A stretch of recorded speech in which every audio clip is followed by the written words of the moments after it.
Welcome back to Life's Chillent. My name is Avital, and today we have a very special guest with us, Rabbi Andrew Scheer, who is the rabbi of the Jewish community of Japan in Tokyo. Thank you so much for being here with us today. Absolutely. Thanks for reaching out.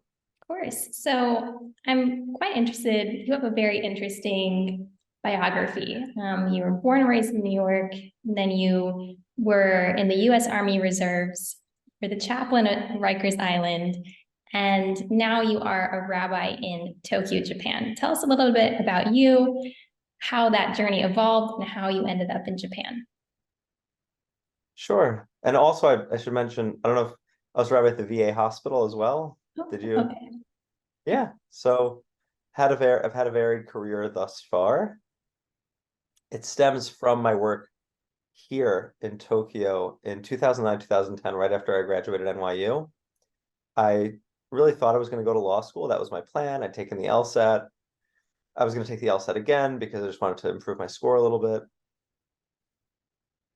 I was basically, I never made that second appointment, and I'll sort of tell you why.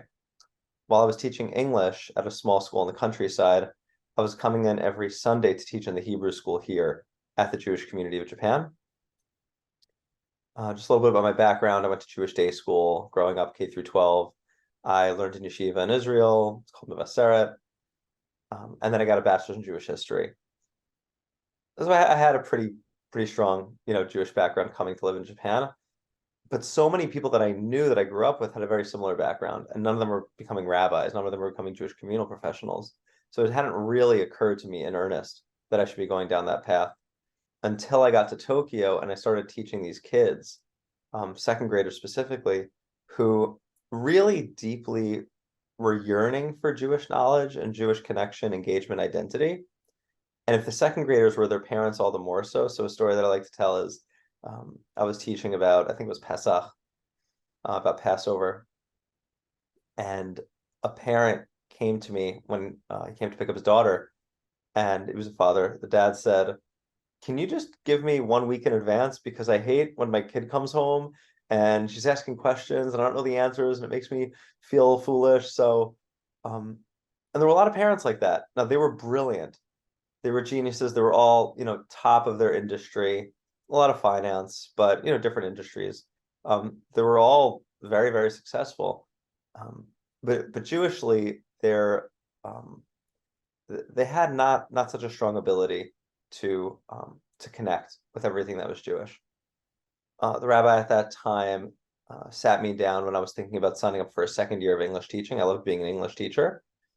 And he asked me, well, like, what's your 3, 4, 5 year plan? Because it's very common for Americans to come teach English in Japan, and British and Australian and from lots of different places. People stay 2, 3. Once you stay over 5 years, it can be hard to go back. Japan's a very seductive country that way. And I think he was a little worried that I would become this English teacher. Not there's anything wrong with it, but that's not really what I came here for, was to become an English teacher in perpetuity. So he helped me see that one of the things that I loved was just connecting with other Jews in underserved communities. And Japan is certainly that. I come from the 5 towns in Long Island, which is a very overserved community. I was joking with we had a rabbi here today who's an expert on mikveh, on the building of ritual baths and synagogues and that kind of stuff. And I told him, like, oh yeah, when you're in New York, you can catch the 6 a.m. services, the 6:05, the 6:10, the 6:15. In Tokyo, it's not like that, right? I mean, we have a Friday service, we have a Saturday service. And if we need to, we can obviously make one happen during the week if I call a lot of people. But it's I tell nobody moves here for the robust Jewish communal infrastructure that Tokyo offers, because there's us, there's 2 Chabads, and well, there's 2 Chabads in Tokyo, and then there's a Chabad in Kyoto, and another JCC in Kobe, which is also a Chabad. So that's it. I mean, that's it for the whole country. 1,000 Jews in a population of 125 million people, and it's my privilege to serve them. To answer your question though about like how so that was how I got involved in the rabbinate to begin with. The other positions that I held when I moved back to New York and I went to Chovevei Torah in Riverdale, the rabbinical school I attended, it was hard to find underserved community in New York because there's so much infrastructure, right? Doesn't matter what level of observance somebody is or how they identify Jewishly, there's going to be something for them. So I was sort of like running out of steam, like this, the whole reason I got involved in the first place, I can't find it here. Until somebody in my colleague, another student, asked me if I wanted to lead Rosh Hashanah Yom Kippur services on Rikers Island. And that was like a light bulb moment. That of course there's underserved Jews. In New York, you have to find them. So I was, privileged to do that. That ended up leading to a position. While I was in rabbinical school, there was something called the chaplain candidate program that the Army offered, where I got to be attached to a battalion at Fort Totten in Queens, and I also got to work for 2 years as a Jewish chaplain, sort of like a rabbi, like an assistant rabbi, I guess, at West Point, which was amazing. And then working at the hospital was also, I feel bad because like a lot of the experiences it was when people were at their worst. I guess the same with the jails. And so for me to say, oh, well, it was so enjoyable, of course it wasn't enjoyable, it was very deep work. It was fulfilling, especially during the early, New York COVID, March, April, May 2020. To be a rabbi at that time was difficult, but it was also very meaningful. Sach HaKol, like at the end of the day, right in the beginning of COVID, is when the synagogue here remembered me and called and said, hey, do you want to interview to be the rabbi? Usually we fly out, our candidates have an all expense paid trip. We can't do that, so you'll do 15 Zoom interviews. And here we are. So we arrived in February 2021. My wife was 7 months pregnant. Baruch Hashem, there's a moil here, thank God. So we were able to get him a bris Mila. Our older son Asher Adi. Family couldn't fly in, but it didn't matter because even on 8 days' notice, people literally canceled their flights. They canceled everything to be at the bris. We were afraid nobody would show up, and we were at capacity within 3 days. So it's a wonderful community. It's an amazing community, and it's just a privilege that I get to serve here. It's amazing. I think what you're saying is so true. There are a lot of communities that end up being underserved and overlooked. So it's really commendable that you've been drawn towards serving those communities and to giving them Jewish life. And a funny story about the Zoom interviews to become rabbi in Japan. So that's a little bit, I guess, about your history. Thank you for sharing. What is the history of the Jewish community in Tokyo? It seems like it's a pretty recent development to have a community there. When you're talking Jewish history, recent is always a tricky word, right? Yes, you could be like, oh, it's only been a shul here for 500 years. Very recent. Very recent history. Community. So I'll broaden out a little bit just because I love Jewish history. It's my bachelor's, and that's one of the really fun things about being the rabbi in Japan is that I give a lot of tours of the building, and people want to know. People want to know the Jewish history, not just of our community, but in Japan writ large. The first community in Japan was established late 19th century in Nagasaki. Tokyo, not all of Japan was open to foreigners at that time. Nagasaki was a port city.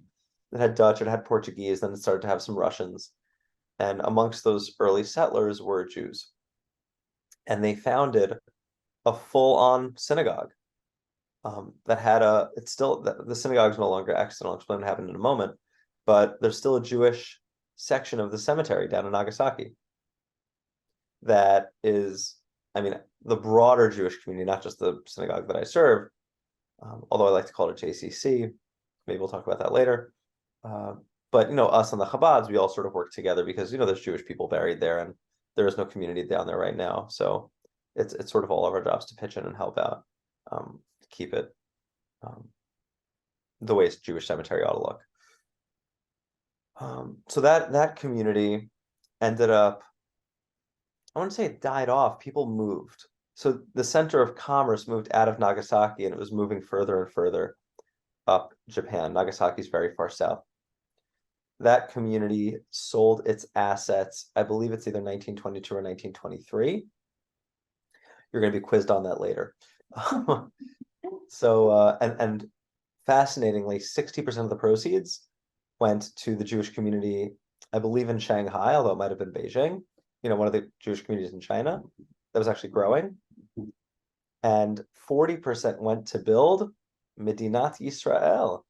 It went to the Karen Kayemet LeYisrael, went to the Jewish National Fund, and it went to the Karen HaYesod, which I think demonstrates, especially with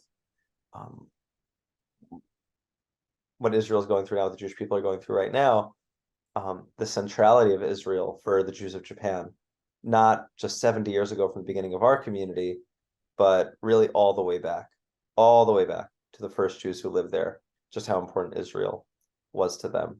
So that community shutters, and then there's no real organized Jewish communal infrastructure. There's a little bit, actually, that's not true.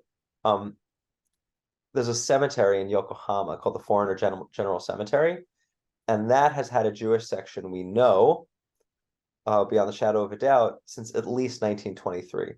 The reason we know that is 100 years ago, there was something called the Great Kanto earthquake, which leveled Tokyo. I don't know exactly how many people died, but it was, I think it was over 100,000. Within that 100,000, there were Jews that were living in Tokyo, and they're buried. So you can see birth years that are very different in a row, but it all says 1923, 1923, 1923, 1923, including the American Consul General at that time, Max Kurgasov, who was a Russian Jew who'd gone to Yale. He and his wife perished in that earthquake. So they were buried also in the Jewish section, as far as I know. I think there was a community in Yokohama, which is near Tokyo, but there wasn't exactly a synagogue, or at least if there was, we don't have the records for it. Obviously, during World War II, there wasn't a lot of organized life for any kind of foreigner living in Japan, less so Americans. And even with Russians, it was a little tricky. There was something called the Russo-Japanese War, where a lot of Russians were expelled. Amongst those that were expelled were Jews. But anyway, our community was founded in 1953. It was there was another community in Kobe that was founded a few years earlier. I don't know exactly what or when. I've been there. It's a beautiful synagogue. You should check it out. The community in Kobe which is just further south, about 2 hours by bullet train south, 6-hour drive. That was founded by Baghdadi Jews, the Sassoon family and the Kaduri family, known as the Rothschilds of the East. They founded that synagogue, and our JCC was founded by a mixture of Russian Jews and American Jews, because there was obviously a massive American Jewish military presence and diplomatic presence here after the war, reconstruction of Japan. And the Russian Jews were here mainly to do business. Now, they weren't from Moscow or St. Petersburg. They were from East Soviet Union and Siberia. So it's not like they crossed all the way in order to move to Japan. They were already kind of in the neighborhood. And whereas 99% of the Russian Jews moved to American Israel from that region, there was 1% that moved to Japan and proceeded to do business at a very, very high level here. So the example I like to use, if you've ever played Space Invaders, the arcade game, that was founded by Michael Kogan, who is a Russian Jew, member of our community. He has a yahrzeit plaque. Everyone says, oh, it's a Japanese game. It must have come from a Japanese company. I said, well, yeah, but it was actually owned by a Russian Jew. They like to say the original synagogue, most synagogues have a men's section, a women's section. There were 2 sections in the original synagogue, Americans and Russians. And within the Americans, the men and women sat together, and the Russian section, men and women sat together. It's been a very pluralistic synagogue by design, by nature, from the outset. And that's what actually makes it a lot of fun. Really interesting, really unique history. So what does the community look like today? You've mentioned a lot of Americans and then Russians. Is that still the primary like demographics, or are there sort of people who are Japanese who are part of the community as well? So the community's evolved over time in a lot of really significant ways, probably starting in the 70s. The Russian Jews who were really dominating the board here and just how things were run. I should actually backtrack a little bit. They didn't found it as a synagogue. They really did found it as a Jewish community center with a pool and everything. With a pool, there was a deck, there were umbrellas, there was a restaurant. if you had to be a member, you didn't have to be a member to attend services, but if you wanted to come and eat, you didn't bring money. Like you had to be a member, and they would add it to your bill. It was like a whole thing. But anyway, the Jews who came here for that, for the JCC as a social club, a lot of them were really like industrialists. They were big business people. And I think at a certain point, they'd sent their kids away to different universities in the US, the UK, Israel. I don't know if they ever loved Japan. It was really a great place to do business. But I think when they started getting older, they didn't necessarily want to retire here. So that cohort left. They were replaced by a very large Israeli contingent. Japan large, not New York large, right? So a few hundred. So I think there was a time where the community was, we'll call it like 40% American, 30% Israeli, 20% European, 10% miscellaneous, Australia, New Zealand, South America, what have you.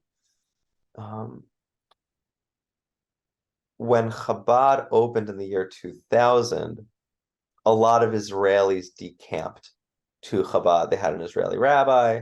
There's actually two Chabads, both with Israeli rabbis.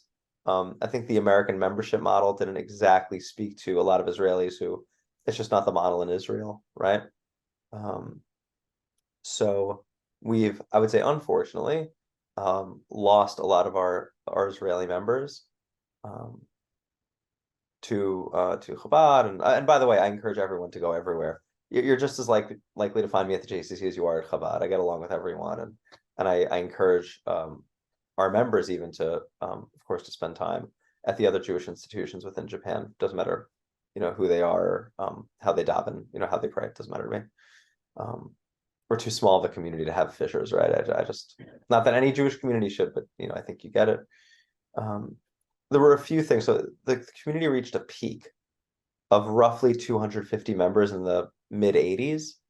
That was a time of very robust economic growth in Japan. It was called the bubble. They didn't know it at the time. They weren't calling it the bubble while it was expanding, but when the bubble did burst in the late 80s, early 90s, a lot of business just left Japan. People were moving to Hong Kong, people were moving to Singapore, they were moving back to the US or to Israel, wherever. So there was a steady attrition, really since the late 80s, early 90s.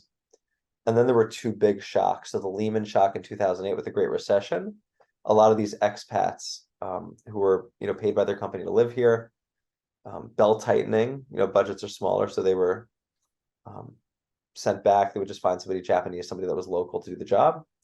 And then the earthquake and tsunami in 2011, a lot of people left as well. They were worried about the radioactive situation in Fukushima. If you remember, there was a nuclear power plant that was in danger of meltdown. So people said, look, I didn't move to Japan for this. I have to protect my kids, and they left. So we'd really been from 250, we were down to 80 or 82 rather when I arrived 2.5 years ago. But Baruch Hashem, since I don't want to say since I got here because I don't want to take credit for it. It was the community and all of us working together. We have 122 member unit families. That's wonderful. Which is, percentage-wise, great. And I tell all of them, the one thing I didn't want to poach from other Jewish communities. I think that's just so wrong.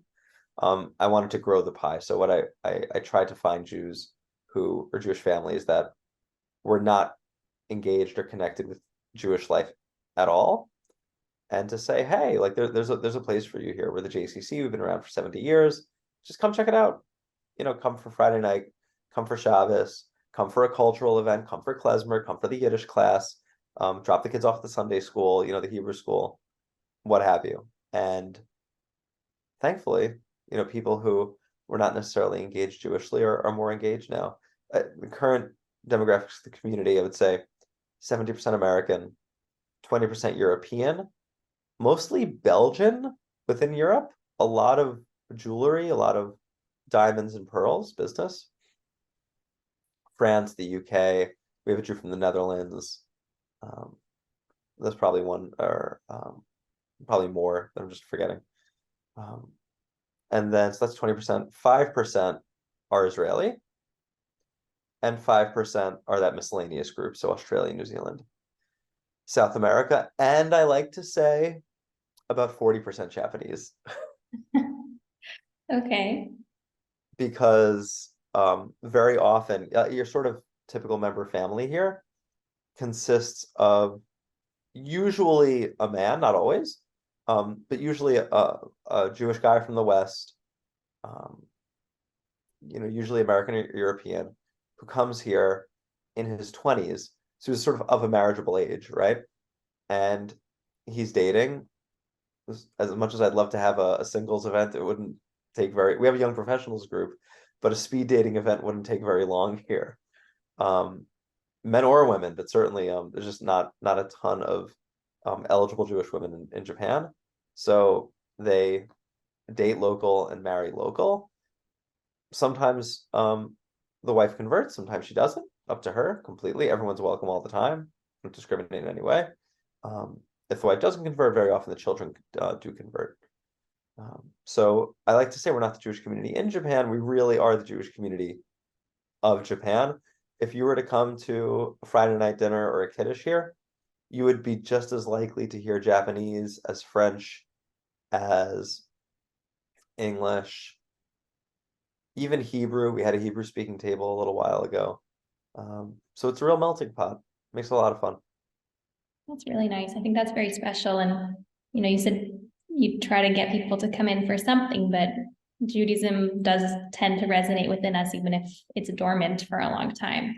So it's not surprising that people cling to something that has this age-old familiarity. It sounds like you have a lot of young people in your community then, since it's more recent and a lot of business people. Is that correct? Yeah, the typical member family for the longest time, it was actually after somebody was married and started having kids and they wanted to send their kid. Because the problem is, if somebody is half Japanese, if there's a child who's half Japanese, they're going to become Japanese. Like that is something that's going to happen. So the Jewish parent, the parent who's born Jewish is what I should say, realizes that like, wow, like my kid's just not going to absorb Judaism in the way they would in like New York, LA, Miami, where they don't even have to do anything, and the public school is 90% Jewish. Here you really have to work for it. So historically, it was families would have their first, maybe second kid, and that's when they would reach out to us. But lately, we have this beautiful building. It's in a very central location. And I found one or two young people, and I said, hey, like, you guys should use our spot, right? Like, it's nice to meet at bars and it's nice to meet at restaurants and everything else. But if you want to do something fun, you should use the JCC for that. It's a community center at the end of the day. So there's a sort of like a WhatsApp group of the young Jews of Tokyo. And yeah, they come here for dinner. They come here. They did a movie night. Yeah, it's been a lot of fun. It's a new thing for the community, but it's something that's growing and something that I'll sort of tell you something.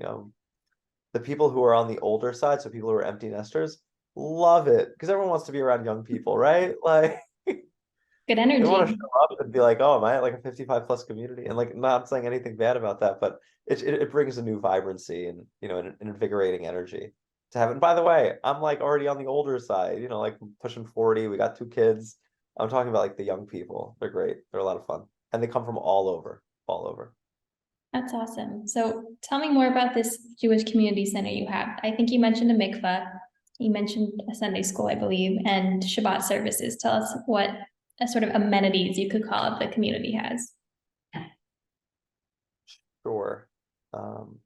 So I'll say something kind of interesting about it that you don't see in many synagogues. Many synagogues, they build it once and they never touch it again, right? I think it's pretty rare that you find a synagogue that's torn down and rebuilt. Just emotionally, that's very hard. People want their kids to have the exact same, like, this is where I've been sitting, this is where I sat with your Zadie and your Bubby, and you're going to sit in here, and hopefully, one day, your kids will sit here. Tokyo is not sentimental in that way. Broadly speaking, the Japanese are not sentimental about their buildings. If you were to come visit here, you'll visit a temple, and you'll say, oh wow, how old's the temple? And they'll say, oh, about 70 years. But it was first established in the 1200s. And this is the 7th iteration of the temple. And Americans are always like, but it's not the real thing. It's not the original. And the Japanese don't see it that way. They're like, no, it is.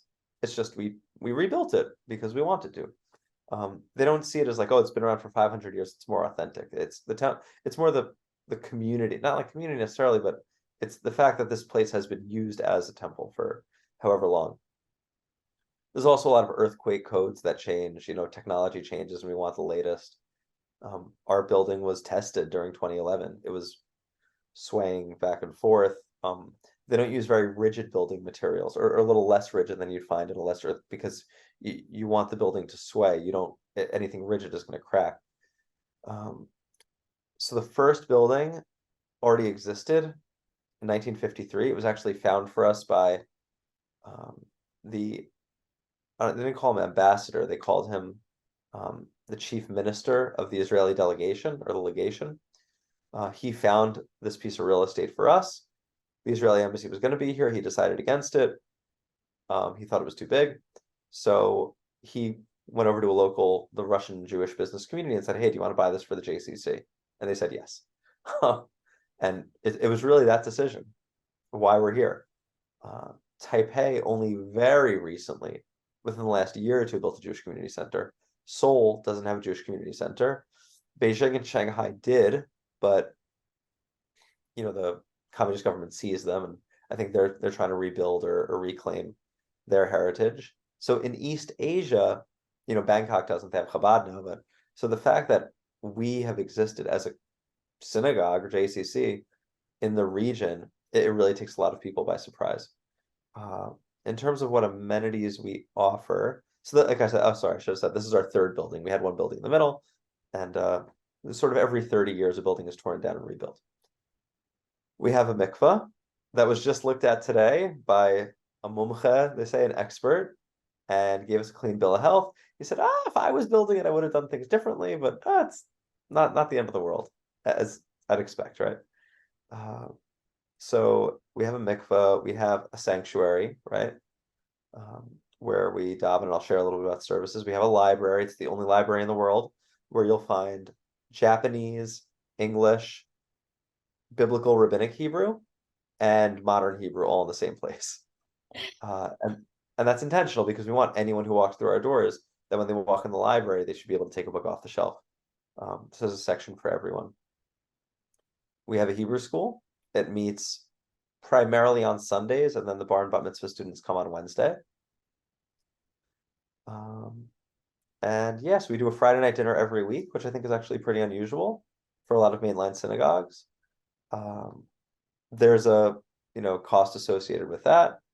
We have a chef and a baker in-house, which is amazing. I don't know how many synagogues have that either. By the way, we lose money on every meal. Don't think it's so excessive. Like, our goal is always to get people in the door, but also just try to cover our cost. And then on Saturday, we do a kiddush, which is sponsored by either a member of the community, which is 99% of the time, or by the synagogue. If we can't find a sponsor, then it's not like we're chas v'shalom, God forbid, we're going to go without kiddush. That's never going to happen, especially when we have a chef in the building who can make all these amazing things. So yeah, that's sort of the ethos of the community. In terms of the sanctuary itself and the the davening, the worship, the prayers, it's really an amalgamation. It's quite a traditional service. Historically, it's always been that way. I'm coming from the modern Orthodox world, so I don't see it as my job to tell people they ought to practice Judaism at whatever level, whatever level they're at, is 100% fine by me. Everyone's welcome through our doors. It is a traditional service, but the prayer book that we use does have a lot of transliteration. And I tell people that don't worry if you can't join in, at least you can follow along, and hopefully the more you show up, you can hum, and then once you graduate from humming, you'll be singing. And we have had people who really had a pretty hard time with Hebrew, and then eventually they've graduated to leading parts of the service, which I think is awesome.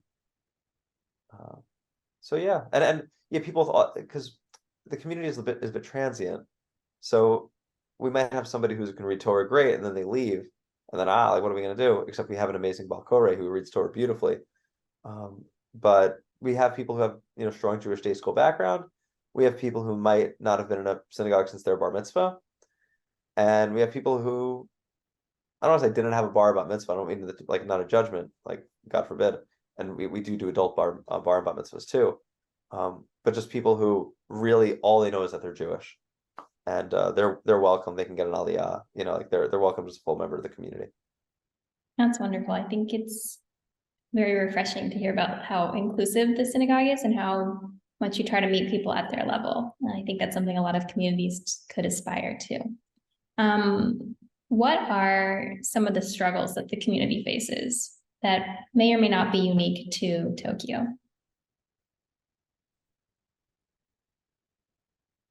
Getting kosher meat is hard. It is bet. hard. Getting kosher cheese is harder.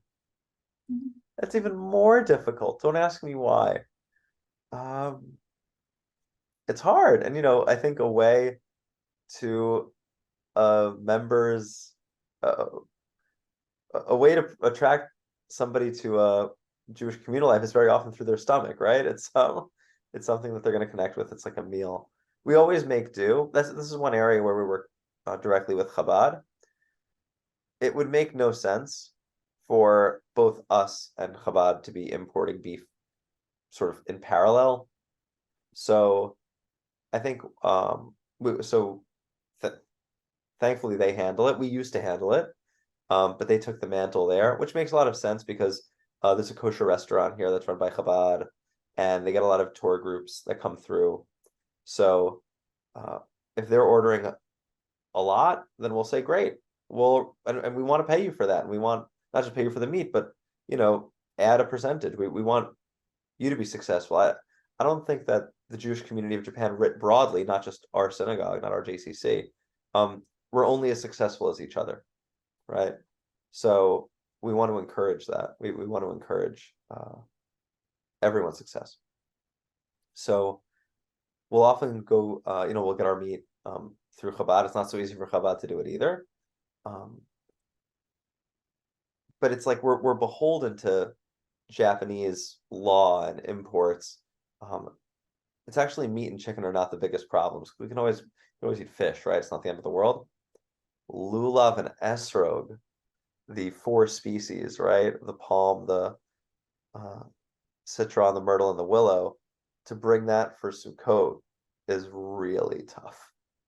That's always, always, always a challenge. Is that because it's a plant that you're importing?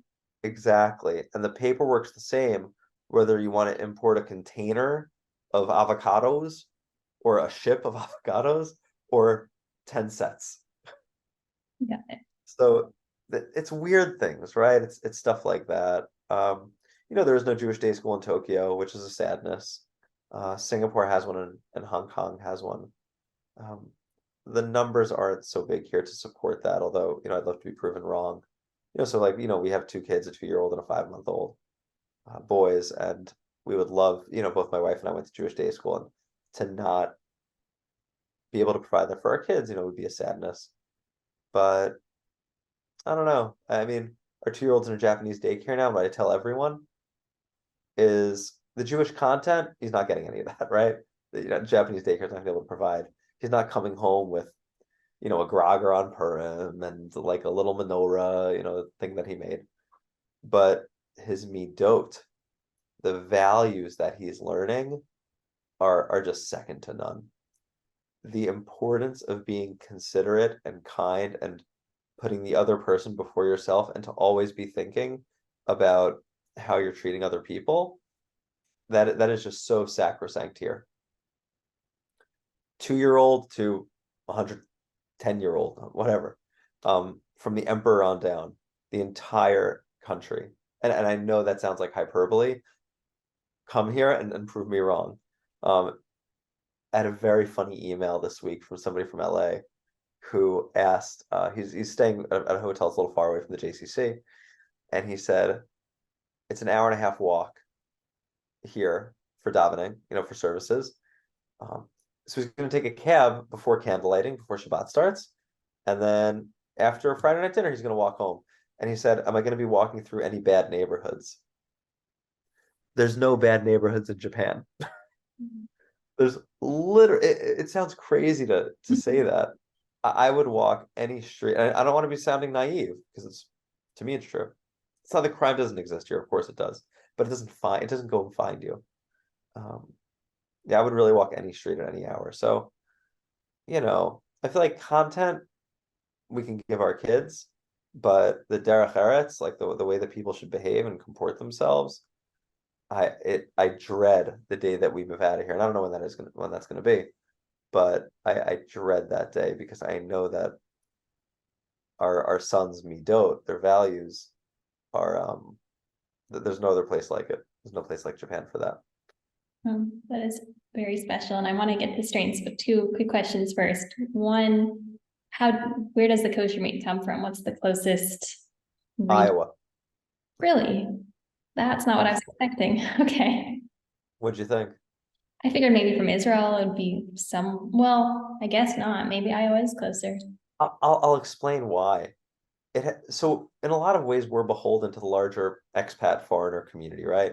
So, when all those shocks happened, the bubble economy and, Great Recession, it's not that the Jewish community was affected, it's that the expat population was affected. And part of the expat population are the Jews, right? So the reason why it's easier to get from America than Israel has to do with American agriculture policy and how it's easy for Japan to tell Israel, hey, we're not taking your chicken, or hey, we're not taking your beef. Because Israel's a small country, it's like a minnow. It can't negotiate with the world's third largest economy. The Japanese are very protective of domestic market for chicken and beef and rice, especially. But America wants to export its beef and they want to export their chicken. So they're pushing Japan to accept from Tyson or whatever is common American supermarket chicken, whatever Americans are buying. And part of it is that there's kosher. So if and I'm just making up a number, like 100 tons of chicken that Japan says will accept from America, well, if we can get just a few 100 pounds of it to be kosher, that's pretty good. It's fascinating. And we're blessed that the current ambassador is Rahm Emanuel, who's a Yid, who's a Jewish guy. And when on his Twitter, his first tweet to the Japanese people, it was a picture of him and his father's wearing a kippah. That his father was an immigrant from Israel. He led with that. He wasn't embarrassed, ashamed at all about his Jewish identity. He was front and center with it. So when you have, and it's not just with Ambassador Emmanuel, all the predecessors too. We've been fortunate to have very, very good relationships with the American embassy, so that if there's it's not that I can just call them and say, hey, we need 500 tons of chicken, 500 pounds of chicken, but they understand our needs, and if they can advocate for us as part of like maybe a larger package, then they're able to do that.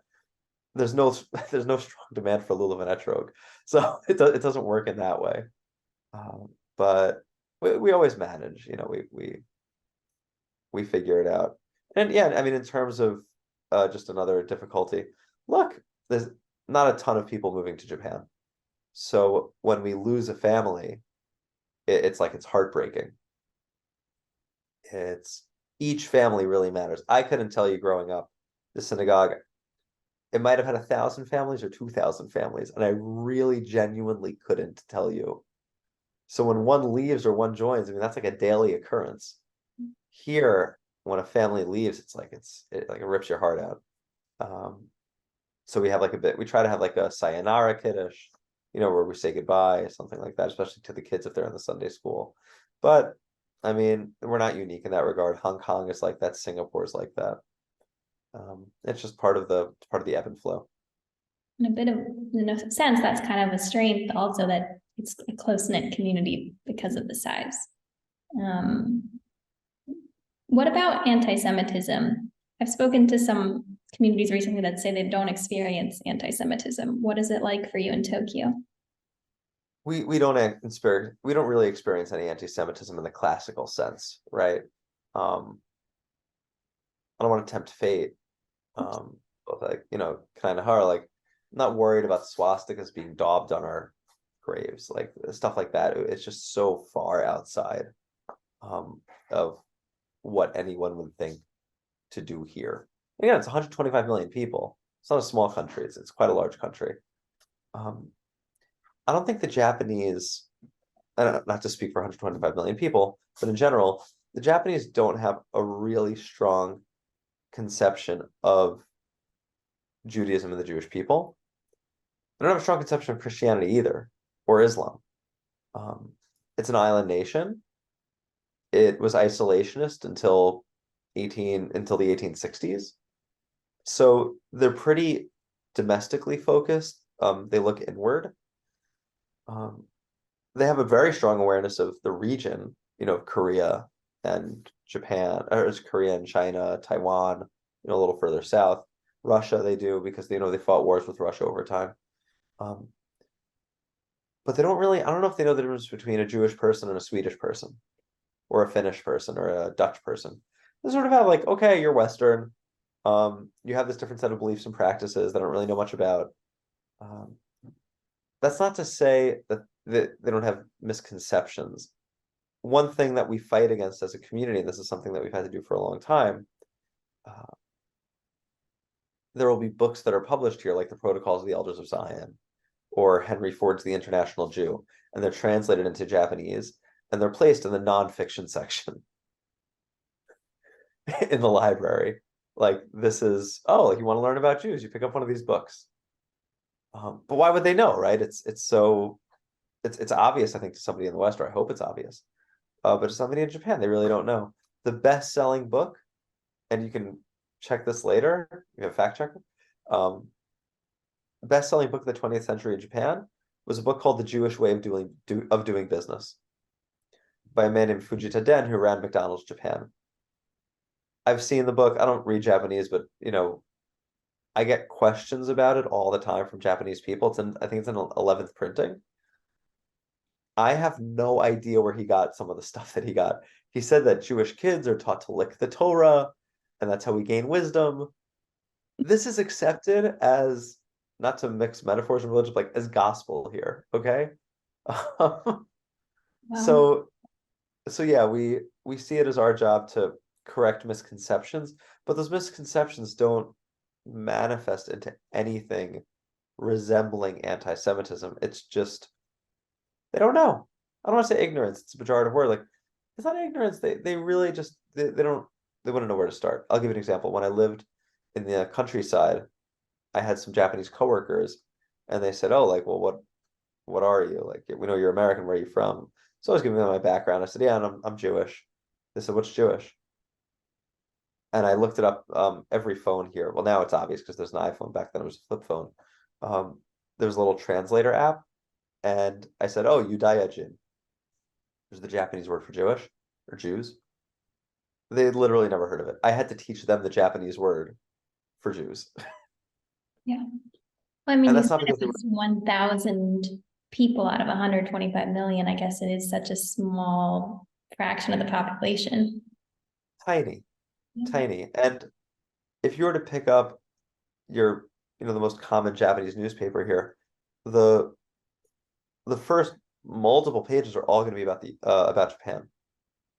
There might be a section about the U.S. because U.S. is a very important partner militarily and with trading and the rest of it.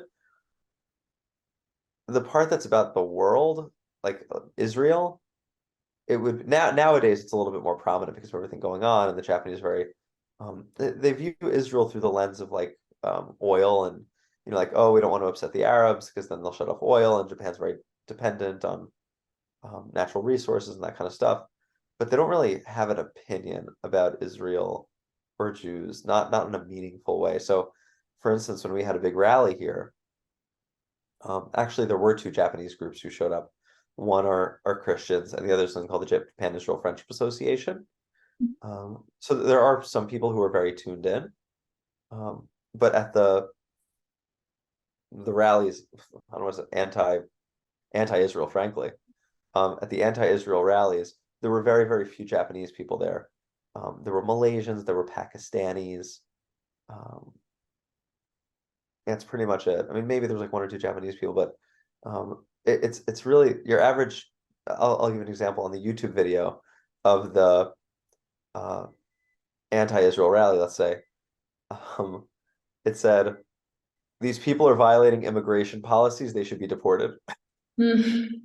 So the comments took Yeah. no. And by the way, for the pro-Israel rally, there were some of those too. So they took no opinion on the subject. All they were like is like, why are foreigners protesting in Japan? That's really Like interesting. that shouldn't be allowed here. So you know what? And coming from, and I love New York, I love the New York Jewish community, but it's nice to have a little distance from a population that sometimes feels very strongly about Jews and Judaism in Israel and doesn't have any, much knowledge at all. In Japan, they're like, I wouldn't discuss it because I don't know anything about it. So just, live and let live. I think is really unique, and I'm glad to hear it.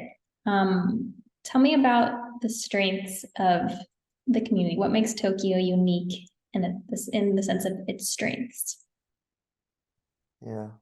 So I guess there's the community and then there's the larger, like, I mean, just to dovetail off what we're just speaking about, there's very little anti-Semitism to speak about, right? So I wear my kippah all over. I never think about it ever, ever, ever.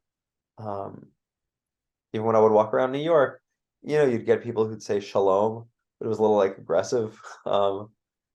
One time it was an inmate who used to be my congregant. So I was like, is it aggressive? Like, so anyway, so that's a huge plus. That's really a massive, massive plus. I think the beauty of the community is found through its diversity. What I mean by that, I don't mean like, diversity in the like in the American sense, of like racial diversity or anything like that. What I mean is people come here from all over the world, and the average length of stay for a Jewish family here is, we'll call it anywhere between 3 and 20 years. So there's no average, like that's the range. Um, Nobody can say at a board meeting or, in the sanctuary, well, my grandfather laid the cornerstone and that's how this is going to be. Otherwise, I resign, yada, yada, yada. Like, you're not going to have that. Nobody really feels a sense of control, I would say. It's not that there's not controlling people, it's a Jewish community, but nobody can lay claim to like, well, well, the community's always been this way. Nobody's been here long enough to know the community's never been anyway. It's always sort of evolved for the needs of the people who live here. And that's actually one of the reasons I'm thrilled that it's not called like Bet Tefillah, Beth Israel. Um, it's the Jewish community of Japan. And the community part is really critical. So, um, I told you the current makeup, and then there was the makeup 20 years ago, and 20 years from now it'll be very different. I can tell you that when I taught in the Hebrew school here 13 years ago, I had 10 kids in my class. 3 of them had a Japanese parent. Everyone else was expats. So it's very different, right? A lot of people would say, well, in my home synagogue, it's not like that. Or my home synagogue, it's not like this. Now the Hebrew school is something like 80 to 90% had to have a Japanese parent. And it's actually given the community a bit more permanence, that people are staying longer. Um, Not forever. Almost all of the kids go back for college in America or Israel or France or wherever they're from. But it's given it a bit more permanence so that we can, we can have a little bit more vision, but at the same time maintain that flexibility. Yeah, I mean it's just very beautiful in that way. It's amazing to go downstairs and to hear so many languages. It's amazing to, be invited to different people's homes and to see, um, because even within Japan, there's so much diversity, regionally. Each little ward in Tokyo is different, let alone, the north from the south, from Hokkaido all the way. Um, so it's never dull. And the people who move to Japan tend to be pretty interesting. They tend to be just a really interesting bunch, as you can imagine. Um, Everyone has a story for how they got here. Nobody just wound up. And by the way, the Japanese certainly have a story of how they wound up in the Jewish community of Japan. So their stories are sometimes the most interesting, even though they're from here. So yeah, it's just always a lot of fun. The challenges are always different, and we get a lot of tourists, and they're so cool. They bring a lot of energy. Sometimes we'll send them an Amazon package, and they'll bring it for us because they want to help us out, things that we can't get. And we have, and I should mention this, especially speaking with you, we have a big military component and diplomatic component that are members of the community. We get Navy, Air Force, Marines, diplomats from Israel, the US, the Romanian ambassador was Jewish. Also, like being in close proximity to the embassy is a lot of fun. So 2 years ago, or it might have been last year on Hanukkah, we invited the Greek ambassador just to like sort of bury the hatchet. It's okay, we're all on good terms now. And somebody from the embassy showed up, which was a lot of fun. About a month ago, there was a big earthquake in Morocco. There was a big loss of life there. So for, I believe it was Yom Kippur, for Kol Nidre, we invited someone from the Moroccan embassy to come, to show solidarity. We're very close with the with the Israeli embassy. We do events with them all the time. So that's what, strength of the community is, that we're sort of we're always willing to meet the need, whether somebody lives here, whether somebody's a member, not a member, whether old, young, whether they're here for. There was somebody once who had a connection at the airport, and they needed to daven mincha. They had to say Kaddish for their father. So we arranged during the stopover that we'd do because otherwise he wouldn't, he would have missed it. That would have been really hard for him. So yeah, like there's always a challenge. But the challenge is the fun part. That's what makes the job interesting, and that's what makes the community interesting. Definitely. So you're always rising to the occasion. I think if I had to coin you as a rabbi, I hope this is okay from everything I've heard, is that I would call you the Lech Lecha rabbi, in the sense of like, you've gotten this call, whether it was Rikers Island or the VA hospital or here in Tokyo, you've gotten a call to go and serve the people. And whether this is your destination that God's told you to go to, or whether you move on to some other calling, I think that it's really unique, and I wish you a lot of success in that. And if people want to support you, or they want to support the Jewish community of Japan in general, I will leave a link for donations in the description below. But thank you so much for being here today and for teaching us about the community in Tokyo. Thank you for inviting me on. It was a lot of fun.